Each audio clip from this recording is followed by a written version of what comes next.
In his maiden budget speech, Finance Minister Enoch Godongwana announced that 44 billion rand has been set aside for special COVID-19 social relief of distress grant for the next 12 months.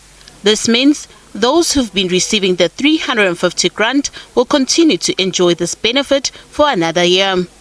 The SRD grants were introduced to support those struggling with the effects of the COVID-19 pandemic. Their sustainability, however, have been the subject of many debates and discussions across the country. On Tuesday, the subject came under discussion again at a Think Big series webinar.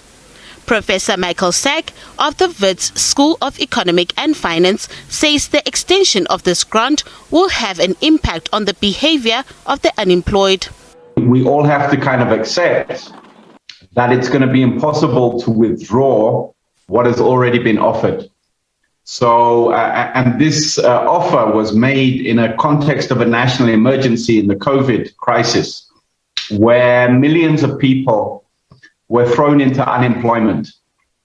And the president or the government extended this 350 Rand grant, and it's been there for 2 years now.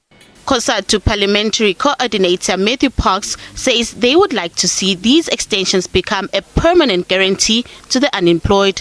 As small as it is, and for people who are employed, it might seem like a pittance. But for the fact we have hundreds of people queuing at a single post office every day, it shows you people do value it. We think it's a foundation for a basic income grant. We'll always have some sort of guaranteed income support for people who don't have jobs, who don't have any source of income.